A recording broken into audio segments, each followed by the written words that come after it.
घुश्मा ने प्रतिदिन एक बालू का शिवलिंग, मिट्टी का शिवलिंग बनाया, पार्थिव शिवलिंग बनाया, उसकी पूजन करना प्रारंभ करी और पूजन करते करते करते करते करते करते समय बीता और घुश्मा के पूजन का फल ये मिला कि पूजन करते करते घुश्मा का गर्भ ठेर गया। घुश्मा का गर्भ महाराज जब घुश्मा का गर्भ ठेर गया, संतान गर्भ में आ गई, घुश्मा ने तब कहा कि अब मेरे से ये पार्थिव शिवलिंग बनता नहीं, बैठ के बनता नहीं, क्या करूं मैं। पति ने कहा जो नजदीक का शिव मंदिर हो, उस शिव मंदिर में जाकर मात्र शिवलिंग का स्पर्श कर लेना। आप में से कितने लोग हैं जो शंकर जी के मंदिर में जाकर चंदन की 3 उंगलियां शिवलिंग पर घुमाते हैं? घुमाते हो ना शिवलिंग पर 3 उंगली। तो ये 3 उंगली घुमाने का फल क्या है?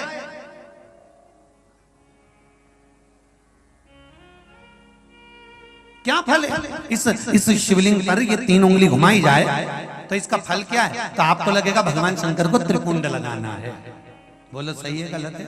आप तो यही सोचोगे ना कि शिव जी को त्रिपुंड लगाया गया है, पर नहीं।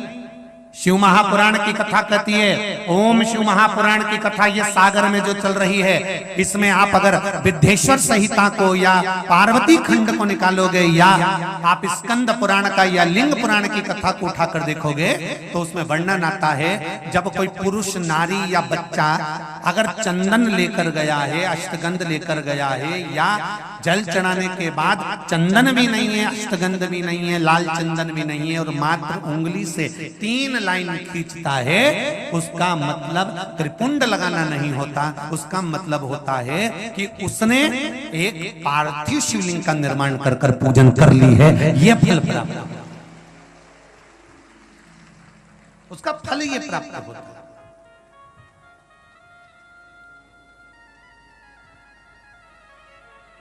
अब आप तो अभी तक सोचते थे कि हमने तो चंदन लगा के आए, हम तो भगवान को चंदन की लाइन खींच कर आए, हम भगवान को त्रिपुंड बना कर आए। त्रिपुंड नहीं,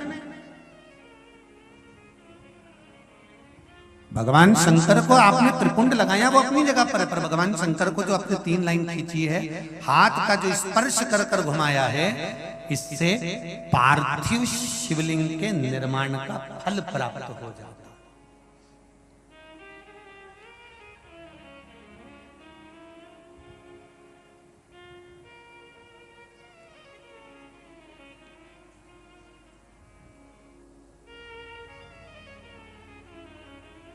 विशेष जब कामना रहती है, विशेष कामना, आज आपका मन कर गया 108 चावल के दाने मेरे को शिव जी को चढ़ाना, 108 चावल के दाने मुझे शंकर भगवान को चढ़ाना। विशेष आज आपके मन में कोई मनोरथ बड़ा है, कोई कामना बड़ी है और बाबा से आपने विनती करी कि मेरा ये कार्य अटक रहा है, आप पूरा करोगे, मुझे विश्वास है।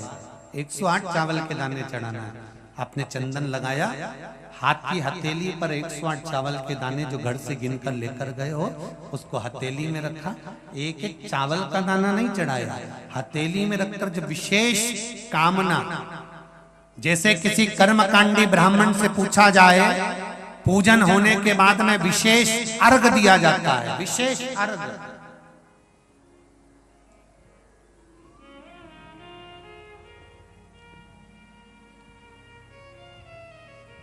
उसी तरह विशेष कामना के लिए एक पत्र में आया विशेष कामना का फल, किसी ने सुन लिया था कथा में, देखिए।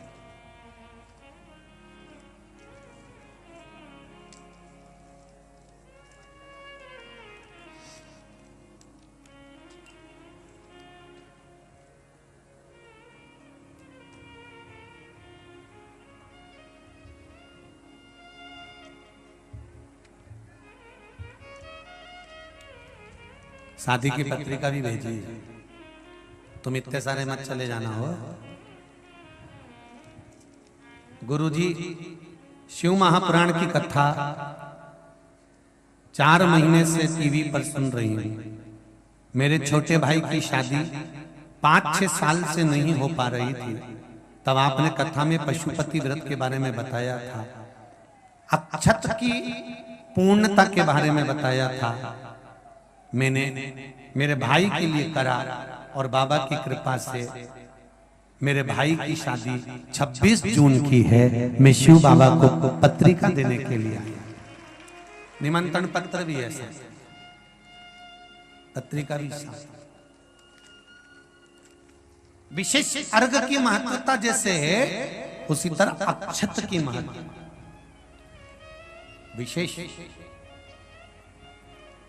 108 अक्षत के दाने हाथ में हो और आपकी कामना कर कर जिस कार्य के लिए आपने बाबा को आज स्पर्श किया है, हाथ में लेकर जहां आपने चंदन लगाया है, उसी जगह पर हथेली से बाबा को चंदन वाले स्थान पर उस 108 चावल के दाने को रख देना चाहिए, छोड़ देना चाहिए या लगा देना चाहिए।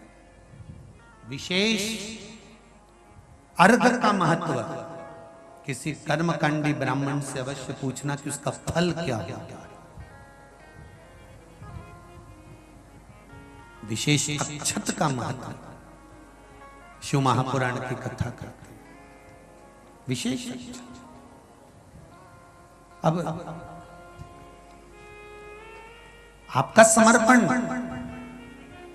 आप जो देवाधिदेव महादेव को समर्पण कर रहे हो, भगवान शंकर की आराधना कर रहे हो, भगवान शिव की स्तुति कर रहे हो, भगवान शंकर के स्मरण में लगे हुए हो, उसका एक महत्व है, उसका एक सुख।